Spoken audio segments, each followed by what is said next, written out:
नमस्कार साथियों, मैं विकास सिंह तोमर आप सभी का स्वागत करता हूं आज की इस वीडियो में। तो साथियों, आज हम करने वाले हैं पर्यावरण अध्ययन के कुछ महत्वपूर्ण प्रश्न जो कि आपके एग्जाम की दृष्टि से काफ़ी हेल्पफुल होंगे। साथियों, हमने एक सीरीज स्टार्ट की है। इस सीरीज का नाम है पर्यावरण अध्ययन ओल्ड पेपर, ठीक है। यानी एमपी टेट 2024 के हम प्रश्न करने वाले हैं, ठीक है, जो कि आपके मेंस के लिए काफ़ी हेल्पफुल होने वाले हैं। साथियों, जो भी साथी हमारी मेंस की तैयारी कर रहे हैं उनके लिए ये वीडियो काफ़ी हेल्पफुल होने वाला है, और उन साथियों के लिए काफ़ी ज़्यादा हेल्पफुल होगा जिन्होंने 2022 में पात्रता परीक्षा दी थी और वह क्या है 2025 में मेंस की परीक्षा देने वाला, ठीक है। तो उन्हें नहीं पता है कि 2024 में किस तरह के प्रश्न आपके एग्जाम में पूछे गए थे। तो आप इस पीवाईक्यू सीरीज के माध्यम से पता लगा सकते हो कि किस तरह के प्रश्न 2024 में पूछे गए हैं और हमें किस प्रश्नों को यानी किस तरह की तैयारी करने की आवश्यकता है। जैसे आपको क्या है एक लेवल का पता चलेगा। तो चलते हैं हम प्रश्न की तरफ। प्रश्न आप सभी के सामने है साथियों। तो बताइएगा इस प्रश्न का उत्तर क्या होगा। टाटानगर जमशेदपुर में पहला इस्पात संयंत्र कब स्थापित किया गया, आपसे पूछा है। ऑप्शन ए है 1907 में, ऑप्शन बी है 1905, ऑप्शन सी है 1904, ऑप्शन डी है 1902। तो साथियों, इससे पहले हम 2 क्लास कंप्लीट कर चुके हैं, ठीक है। क्लास नंबर 1 और क्लास नंबर 2, तीसरी क्लास है साथियों आप ये वाली, ठीक है। यानी तीसरे नंबर का वीडियो है साथियों। तो आपको इन दोनों क्लासेस को भी जा करके आपको देख लेना, ठीक है, क्योंकि सभी प्रश्न आपके लिए एग्जाम की दृष्टि से महत्वपूर्ण है, ठीक है। जिसका जो राइट आंसर है साथियों 1907 है, ठीक है। टाटानगर जमशेदपुर में पहला इस्पात संयंत्र कब स्थापित किया गया था, तो 1907 में स्थापित किया गया था, ठीक है। कब किया गया था, तो 1907 में स्थापित किया गया था। ये कहाँ पर है साथियों, जमशेदपुर में है। जमशेदपुर कहाँ पर है आपका, तो जमशेदपुर आपका कहाँ पर है साथियों, इसको भी याद रखना। जमशेदपुर आपका कहाँ पर हो जाता है, तो झारखंड में है, ठीक है। झारखंड में है, ठीक है, झारखंड में। इसकी स्थापना कब हुई थी, 1907 में हुई थी, ठीक है। इस चीज़ को भी आपको क्या है याद रखना, 26 अगस्त 1907 को, ठीक है। 26 अगस्त को हुई थी, ठीक है। 26 अगस्त 1907 में इसकी स्थापना हुई थी। किसकी स्थापना हुई थी, तो Tata iron and steel company की स्थापना हुई थी। याद रखेंगे, इसे टिस्को के नाम से भी जानते, ठीक है। टिस्को आपसे पूछा जाएगा, TISCO, टिस्को, ठीक है, या ऐसे भी लिखा मिल सकता है आपको टिस्को, ठीक है। इसे टिस्को के नाम से भी जाना जाता है, ठीक है, टिस्को के नाम से भी जाना जाता है। इसकी स्थापना कब हुई थी, तो याद रखेंगे 26 अगस्त 1907 को, ठीक है, इसकी स्थापना हुई थी। याद रखना है यह भारत का पहला लोहा इस्पात निर्माण संयंत्र था। इसको भी याद रखेंगे, भारत का पहला है, ठीक है। भारत का पहला, ठीक है, पहला लोहा इस्पात संयंत्र है, ठीक है। लोहा इस्पात संयंत्र है कौन सा वाला, टाटा नगर जमशेदपुर। याद रखना, टाटा नगर जमशेदपुर, ठीक है। इसे टिस्को के नाम से भी जानते हैं, Tata iron and steel company, ठीक है। तो इस चीज़ को आपको याद रखना, ठीक है। टाटा नगर और स्टील सिटी के नाम से भी जाना जाता है इसे, ठीक है। टाटा नगर स्टील सिटी के नाम से भी जाना जाता है। इस चीज़ को भी आपको याद रखना, ठीक है। प्रश्न आपका एक आता है साथियों, यहाँ से कुछ प्रश्न जो है फैक्ट वाले प्रश्न है, उन्हें मैं बता देता हूँ आपको। एक प्रश्न आपका बनता है, भारत में सबसे अधिक लोहा कहाँ पर पाया जाता है। तो भारत में सबसे अधिक लोहा कहाँ पर पाया जाता है, भारत में सबसे अधिक, ठीक है, सबसे अधिक लोहा कहाँ पर पाया जाता है, सबसे अधिक लोहे की हम बात कर रहे हैं साथियों। तो सबसे अधिक लोहा कहाँ पर पाया जाता है, तो ओडिशा में पाया जाता है। याद रखना, ओडिशा में, ठीक है, उड़ीसा में आपका पाया जाता है, ठीक है, याद रखना, ठीक है। विश्व में पूछेगा, विश्व में सबसे ज़्यादा लोहा कहाँ पर पाया जाता है, तो विश्व लेवल की जब हम बात करेंगे विश्व में, तो विश्व में आपको याद रखना है ऑस्ट्रेलिया, ठीक है। ऑस्ट्रेलिया आपको क्या करना याद रखना, ठीक है, ऑस्ट्रेलिया, क्या याद रखना होगा, ऑस्ट्रेलिया, ठीक है। ऑस्ट्रेलिया सबसे अधिक क्या पाया जाता है, लोहा पाया जाता है, ठीक है। भारत की हम बात करें तो भारत में आपका उड़ीसा हो गया, ठीक है। भारत की हम बात कर रहे हैं साथियों, भारत में उड़ीसा आपका हो ही गया, ठीक है, याद रखना इसको, उड़ीसा,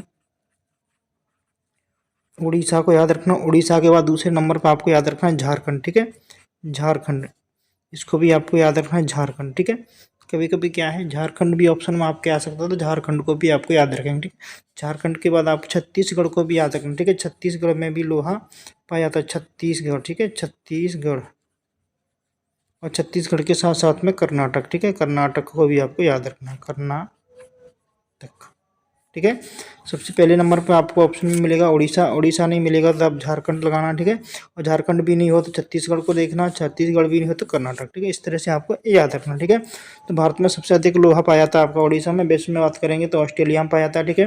टाटानगर जमशेदपुर में पहला इस्पात संयंत्र कब स्थापित किया गया था, तो ये आपका 1907 में स्थापित किया गया था, ठीक है। ऑप्शन एक एकदम से क्या है साथियों, राइट आंसर है। साथियों वीडियो अच्छा लगे, जानकारी अच्छी लगे तो लाइक जरूर कर देना है, और आपने हमारे चैनल को अभी तक सब्सक्राइब नहीं किया, चैनल को सब्सक्राइब करके बेल आइकन को जरूर दबा लेना, ठीक है साथियों।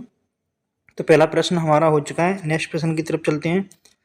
दूसरे नंबर का प्रश्न आप सभी के सामने, यानी 21 नंबर का प्रश्न आप सभी के सामने, ठीक है।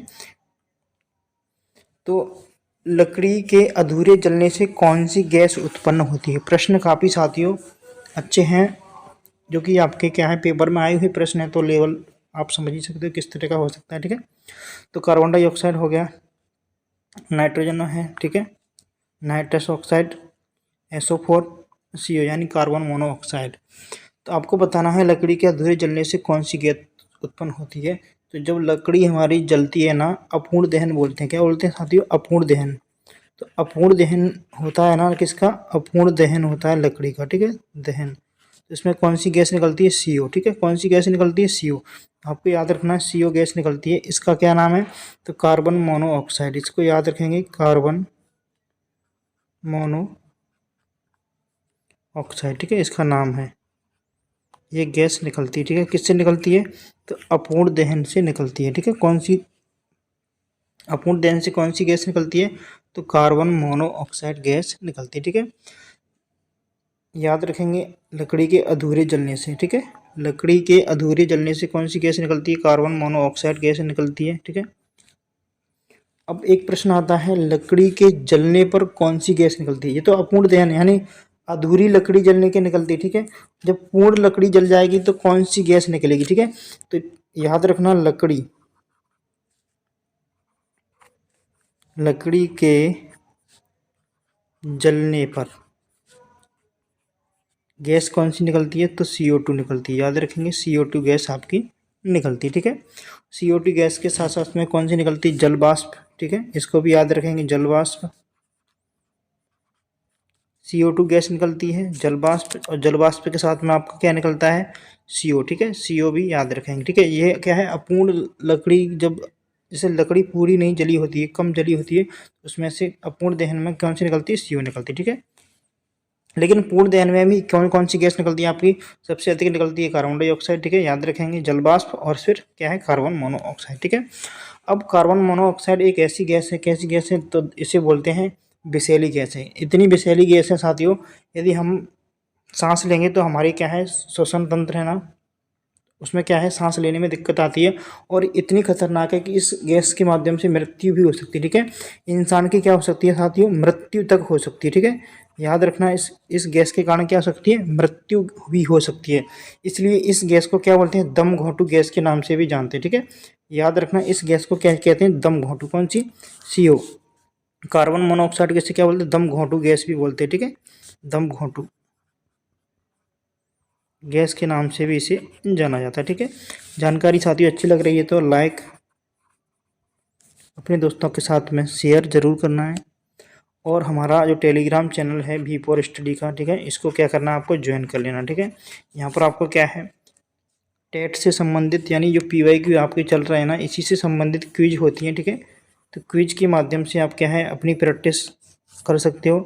कम समय में अधिक प्रश्न करने को मिल जाते हैं, अच्छी प्रैक्टिस हो जाती है, आपको पता भी चल जाता है कि हमने 20 में से कितने प्रश्न हल किए हैं, जिससे क्या है, आपका स्वयं का भी मूल्यांकन हो जाता है, ठीक है। तो क्विज करने के लिए आपको क्या है, V4 स्टडी का जो क्विज वाला चैनल है उसको ज्वाइन कर लेना है, ठीक है, ग्रुप को ज्वाइन कर लेना है। यहाँ पर क्या है, PYQ प्रश्न करवाए जाते हैं, ठीक है। तो क्वेश्चन नंबर 21 का जो राइट आंसर था आपका ऑप्शन डी एकदम से करेक्ट आंसर हो जाएगा। आगे चलते हैं नेक्स्ट प्रश्न की तरफ, ये रहा आप सभी के सामने, बताइएगा निम्नलिखित में से किस मिशन ने शनि के वलयों और चंद्रमाओं का खुलासा किया। तो कौन सा मिशन है जिसने ऐसा काम किया था साथी, बताइएगा। स्काई लैब है, ऑप्शन ए, आर्टेमिस है, कैसिडी, कैसिनी, ISS। तो कौन सा आपका मिशन हो गया जिसने क्या किया है, शनि के वलयों और चंद्रमाओं का खुलासा किया है। ठीक है, क्वेश्चन नंबर 22 का राइट आंसर क्या होने वाला है, तो इसका जो राइट आंसर है कैसिनी। ठीक है, कैसिनी मिशन है, इसके माध्यम से शनि की वलय और चंद्रमाओं का खुलासा किया गया है। तो आपसे मैं पूछना चाहूँगा साथियों, जो शनि हमारा ग्रह है ना, कौन सा ग्रह है, जोवियन ग्रह है या पार्थिव ग्रह है? ठीक है, जोवियन जोवियन ग्रह या पार्थिव ग्रह। ठीक है, पार्थिव ग्रह। तो आपको पता होगा जोवियन ग्रह कितने हैं साथियों, 4, और पार्थिव ग्रहों की संख्या कितनी है, 4। तो कुल मिलाकर ग्रह आपके कितने हो गए साथियों, ग्रहों की संख्या कितनी, 8। ठीक है, तो कितने ग्रह हैं साथियों, 8 हैं। जैसे यहाँ सूर्य है आपका, सूर्य से, ठीक है, ये सूर्य हो गया, सूर्य के बाद 1 2 3 4, फिर आपका क्या है, यहाँ पर बलयों का गुच्छा है। ठीक है, यहाँ पर क्या है, छोटे छोटे आपके क्या है वो मिलेंगे, यहाँ पर देख क्षुद्र ग्रह देखने को मिलेंगे। ठीक है, फिर आपका ये हो गया बृहस्पति, शनि, अरुण और वरुण, इस तरह से आपके ग्रह हैं। ठीक है, ये आपका सूर्य हो गया, बुध, ठीक है, याद रखना, बुध, शुक्र, पृथ्वी, मंगल, बृहस्पति, और ये आपका हो गया शनि, अरुण, वरुण। ठीक है, तो इस तरह से क्रम है आपका। तो बुध है ये वाला, ठीक है, ये वरुण है, आपको याद रखना। ठीक है, तो पूछा है आपसे, तो ये वाले जो पृथ्वी के जैसे दिखाई देते हैं तो उन्हें क्या बोलते हैं, पार्थिव ग्रह कहते हैं। याद रखना, पृथ्वी जैसे हैं तो पार्थिव ग्रह, ठीक है, इन्हें पार्थिव ग्रह बोलते हैं। और बृहस्पति के जैसे इन्हें क्या बोलते हैं, जोवियन ग्रह के नाम से इन्हें जाना जाता है। ठीक है, इनकी संख्या कितनी है साथी, 4 है, इनकी भी संख्या कितनी है, 4 है। ठीक है, यहाँ आप इन चीज़ों को समझ गए। यहाँ पर क्या है, छोटे छोटे क्षुद्र ग्रह हैं साथी। ठीक है, छोटे छोटे क्षुद्र ग्रह हैं यहाँ पर, इस तरह से आपको देखने को मिलेंगे। ठीक है, अब हम थोड़ी बात करते हैं शनि। तो शनि के कुल कितने प्राकृतिक उपग्रह हैं, प्रश्न यदि आपसे पूछा जाए कि शनि ग्रह के कुल कितने प्राकृतिक उपग्रह हैं, तो बताएगा। तो शनि ग्रह के कुल कितने प्राकृतिक उपग्रह हैं, तो शनि ग्रह के जो प्राकृतिक उपग्रहों की संख्या है, उपग्रहों की संख्या कितनी है शनि के। ठीक है, बात कर रहे हैं हम किसके बारे में, शनि के बारे में। ठीक है, शनि ग्रह की चर्चा कर रहे हैं ओनली। ठीक है, ध्यान रखना, उपग्रह कितने हैं साथी, इसके उपग्रह कितने हैं, तो उपग्रहों की संख्या कितनी है, 146 उपग्रह। ठीक है, सबसे अधिक उपग्रह वाला ग्रह कौन सा है, तो आपका शनि हो जाता है। ठीक है, याद रखना, सबसे अधिक उपग्रह हैं। और कितने उपग्रह हैं, तो 146 उपग्रह हैं। ठीक है, सबसे बड़ा उपग्रह है, इसका नाम क्या है, जो सबसे बड़ा उपग्रह है शनि ग्रह का सबसे बड़ा उपग्रह। ठीक है, याद रखना, सबसे बड़ा उपग्रह, इसका क्या नाम है बताइएगा, इसका क्या नाम है, इसका नाम है टाइटन। ठीक है, याद रखना है, इसका नाम क्या है, टाइटन है। ठीक है, टाइटन नाम का ये ग्रह है, सबसे बड़ा ग्रह है, याद रखना। ठीक है, जो शनि ग्रह है ना हमारा साथी, ये शनि ग्रह है, इसके चारों तरफ क्या है, इस तरह से छल्ले की समान संरचना पाई जाती है। ठीक है, इस तरह से रिंग है, क्या है, रिंग है। ठीक है, कितनी रिंग है, रिंगों की संख्या यदि आपसे पूछी जाए तो कितनी रिंग है, तो रिंगों की संख्या है साथियों 7 रिंगें हैं। ठीक है, कितनी रिंगें हैं साथियों, 7 रिंग हैं। ठीक है, रिंग या बलय, कुछ भी बोल लो आप, बलय बलय बोल सकते हो या रिंग बोल दो। ठीक है, तो कितनी रिंग और वो है, तो रिंग है 7, कितनी है साथियों, 7 है, इस चीज़ को भी याद रखेंगे। ठीक है, शनि ग्रह के उपग्रहों की संख्या कितनी है, 140 है, सबसे बड़ा उपग्रह है, इसका टाइटन है। ठीक है, इसको भी याद रखना है। ठीक है,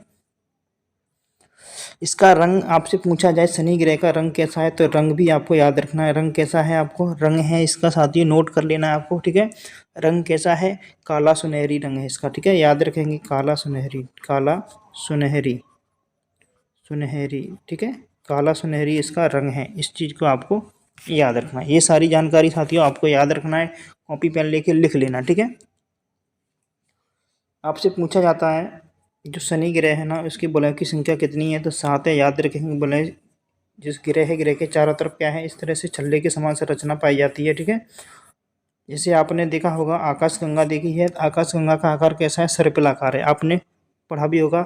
हमारी आकाशगंगा का नाम क्या है, आपसे यदि पूछा जाए जो हमारी आकाशगंगा है उसका नाम क्या है, तो आपको याद रखना है मिल्की वे है। ठीक है, दुग्ध मेखला इसका नाम है। ठीक है, इसको याद रखेंगे। इसकी संरचना कैसी है साथियों, इसकी संरचना इस तरह से आपको कुछ देखने को मिलेगी। ठीक है, अच्छे से नहीं समझ में आ रहा होगा तो इस तरह से आप समझ सकते हो। ठीक है, आकाशगंगा की कैसी, इस तरह से यहाँ पर देखिएगा, इस तरह की संरचना आपको देखने को मिलेगी। ठीक है, ये आपकी क्या है, आकाशगंगा, इसका नाम क्या है साथियों, जो दुग्ध मेखला इसका नाम है। ठीक है, मिल्की वे के नाम से भी इसे हम जानते हैं। ठीक है, दुग्ध मेखला बोलते हैं। तो साथियों आशा करता हूँ जानकारी अच्छी लगी होगी, यदि जानकारी अच्छी लगी है तो लाइक ज़रूर कर देना है। ठीक है, कमेंट बॉक्स में अपनी राय ज़रूर देना है, कमेंट करके बता देना है। ठीक है। क्वेश्चन नंबर 23 हम करने वाले हैं अब।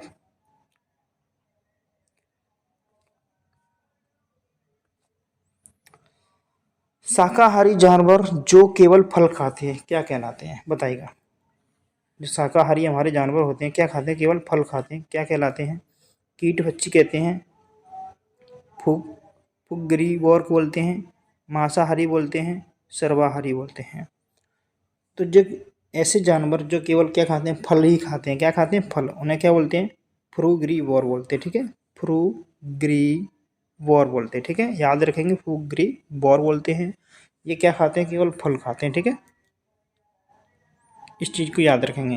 हिंदी में से बोलेंगे फलभक्षी। ठीक है, कैसे पौधे, कैसे जानवर, सॉरी साथी, कैसे जानवर, फलभक्षी, कैसे फलभक्षी। ठीक है, फलभक्षी के नाम से जानते हैं इन्हें, याद रखेंगे। वे जानवर जो मुख्य रूप से फल खाते हैं उन्हें क्या बोलते हैं, फलभक्षी बोलते हैं। ठीक है, फुग्रीवर कहते हैं, इसको याद रखेंगे।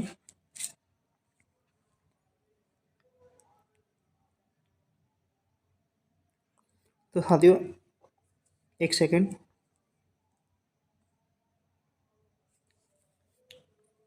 देखो जानवरों को खाने के आधार पर, किसके आधार पर, खाने के आधार पर 3 भागों में बांटा है। कितने भागों में बांटा, किसके आधार पर, खाने के। ठीक है, खाने के आधार पर,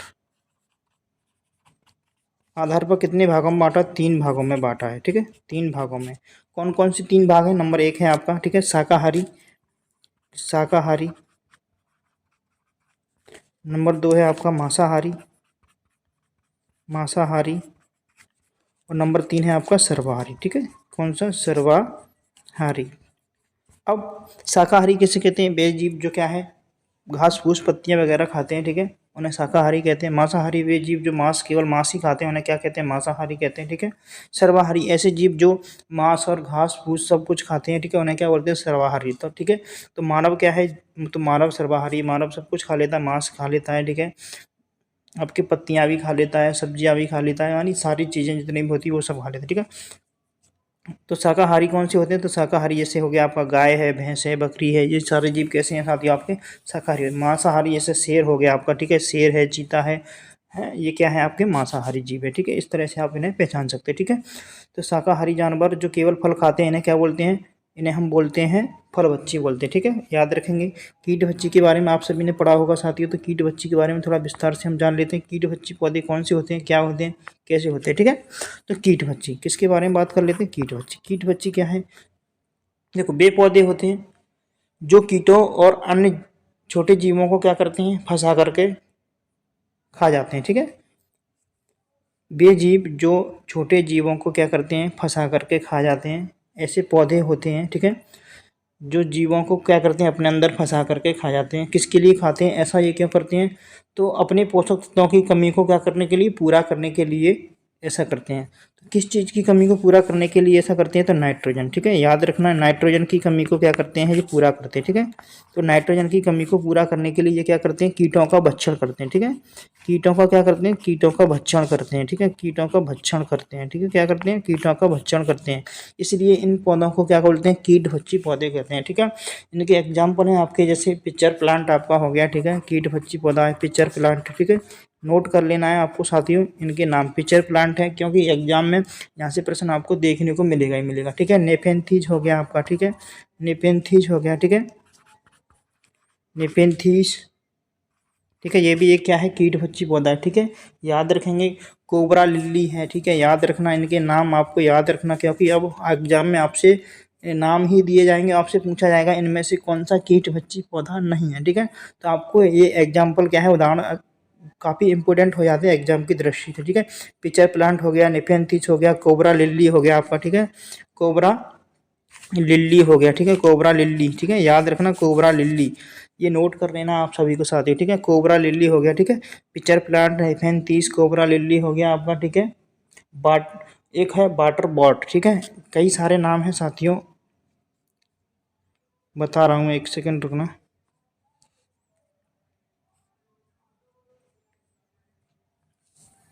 देखो हमने कोबरा लिली पढ़ लिया। ठीक है साथियों, पिक्चर प्लांट पढ़ लिया, नेपेंथिस पढ़ लिया। ठीक है, और वाटर बॉट आपको एक नोट कर लेना है, वाटर वोट, ठीक है, वाटर वोट हो गया, ठीक है। इसको भी आपको याद रखना है। मंकी, एक नाम है मंकी कप, कौन सा है, तो मंकी कप, ठीक है, मंकी मंकी कप, ये भी क्या है, एक कीट भक्षी पौधा है, ठीक है। इसको भी आपको याद रखना है, मंकी कप, ठीक है, मंकी कप इंपॉर्टेंट है साथियों, आने की संभावना मंकी कप, ठीक है, इसे मंकी कप के नाम से जानते हैं, ठीक है। मैंने आपको बता दिया, पिक्चर प्लांट हो गया, कोबरा लिली हो गया, वाटर वॉट हो गया, ठीक है, मंकी कप हो गया आपका, ठीक है। यह पौधा कीटों को क्या है, फंसा करके खा जाते हैं, ठीक है। इसमें क्या है, एक जाल सा होता है, मंकी कप होता है, एक जाल बना लाता है, मकड़ी जैसा क्या बनाता है, जाल बनाता है और अपने अंदर कीड़ों को फंसा करके खा जाता है, ठीक है। एक एग्जाम्पल और आपको याद रखना है, काफ़ी इंपॉर्टेंट है, एल्ड्रोबाड्रा। मैं अभी आपको लिख देता हूँ साथियों, जिससे क्या है आपको अच्छे से याद रखेगा, ठीक है। एल्ड्रो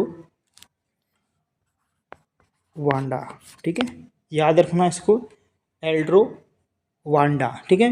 ये क्या है, जलीय कीटभक्षी पौधा है, इसको याद रखना आपको, जलीय कीटभक्षी पौधा है, कौन सा है, जलीय कीटभक्षी पौधा है, ठीक है, कीटभक्षी पौधा है, कैसा है, जलीय कीटभक्षी पौधा है, ठीक है, याद रखना, जलीय कीटभक्षी पौधा है, ठीक है। तो इसको याद रखना, जलीय कीटभक्षी पौधा है, कौन सा है, एल्ड्रोबाडा, ठीक है, एल्ड्रोबांडा, एल्ड्रोबांडा, ठीक है, याद रखना, एल्ड्रोबांडा क्या है, जलीय कीटभक्षी पौधा है साथियों। तो कई सारे एग्जाम्पल मैंने आपको बताए, इन्हें आपको क्या है, सभी को याद रखना, ठीक है। इन्हें क्या है, जो कीटभक्षी पौधे हैं, इन्हें मांसाहारी पौधे भी कहते हैं, इन्हें क्या कहते हैं, मांसाहारी पौधों के नाम से भी जाना जाता है, ठीक है। याद रखना, हो सकता है एग्जाम में आपसे पूछ लिया जाए, ठीक है। तो मांसाहारी, ठीक है, मांसाहारी पौधों के नाम से भी जानते हैं इन्हें, ठीक है, मांसाहारी पौधों के नाम से भी इन्हें जानते हैं, ठीक है।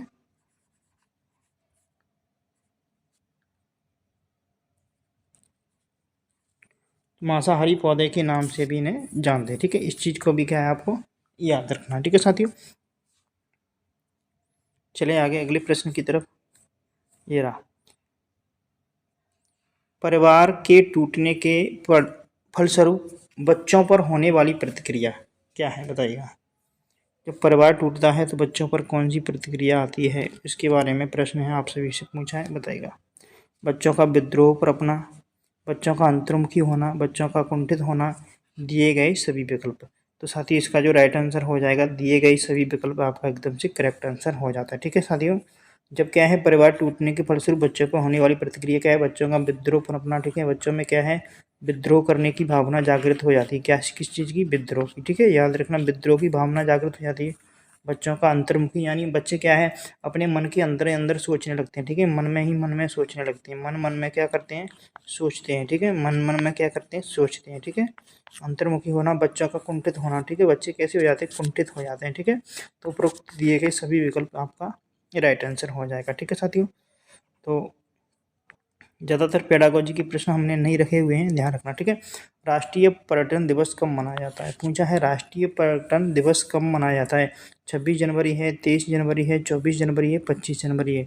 तो बताइएगा कब मनाया जाता है, ये आपका मनाया जाता है 25 जनवरी को, ठीक है, याद रखना, पर्यटन दिवस कब मनाया जाता है, 25 जनवरी को, ठीक है, 25 जनवरी को, ठीक है, मनाया जाता है, ठीक है। तो साथियों, प्रश्न आपको कैसे लगे, प्रश्न यदि अच्छे लगे हों तो चैनल को सब्सक्राइब जरूर कर लेना है, बेल आइकन को दबा लेना है, ठीक है, और वीडियो को लाइक कर देना है, अपने दोस्तों के साथ में शेयर करना बिल्कुल नहीं भूलना है। पीडीएफ के लिए आपको इसके टेलीग्राम चैनल को ज्वाइन कर लेना है, ठीक है। 25 प्रश्न हम कंप्लीट कर चुके हैं, इन 25 प्रश्नों की आपको क्या है, पीडीएफ टेलीग्राम पर कल 12 बजे के बाद आपको मिल जाएगी, ठीक है साथियों। तो क्या करना है, टेलीग्राम ज्वाइन कर लेना है, वहाँ पर आपको इसकी पीडीएफ मिल जाएगी, उत्तर सहित मिलेगी, ठीक है साथियों। सभी प्रश्नों के आपको उत्तर मिलेंगे, साथ में ही आप देख सकते हैं यहाँ पर सभी प्रश्नों के हमने आंसर की साथ में लगाई हुई है, ठीक है साथियों। तो इसकी उत्तर कुंजी भी आपको साथ में ही मिल जाती है। तो इसके लिए आपको क्या है, टेलीग्राम चैनल को भी ज्वाइन कर लेना है। इसमें कुल 25 प्रश्न हैं, ठीक है। यहाँ से आगे हम क्वेश्चन कंप्लीट करने वाले हैं, 25 के बाद आगे कंप्लीट करेंगे, ठीक है। 25 हमने कंप्लीट कर लिए, आगे 26 से लेकर के आगे चलने वाले, ठीक है साथियों। तो वीडियो कैसा लगा कमेंट बॉक्स में कमेंट करके ज़रूर बताना है।